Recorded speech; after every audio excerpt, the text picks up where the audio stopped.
wouldn't necessarily say that I'm a type A person or nurse, but I am an Aries, which means I don't like to be wrong, which means I have to study in order to get things right.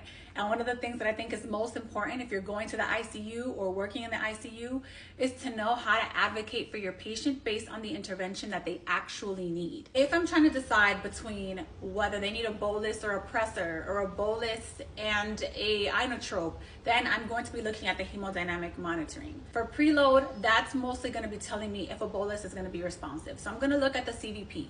And I'm going to look at the SVV, the stroke volume variation. If it's super high, then I know that they're going to be fluid responsive. If I'm thinking there's a contractility issue, then I'm going to be looking at the cardiac output, the cardiac index, or ejection fraction if you have it. If we're knowing that they are having a contractility issue, then we can give them dopamine or epi depending on what their status is. If I want to advocate for a pressor, I'm gonna look at their SVR. If their SVR is low, their systemic vascular resistance, then I know that they would greatly benefit from something like levo.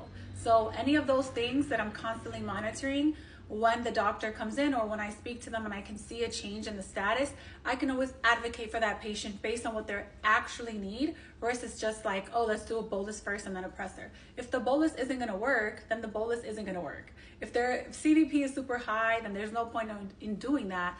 Let's just go with what it actually says the SVR is, which is low, so give the levo.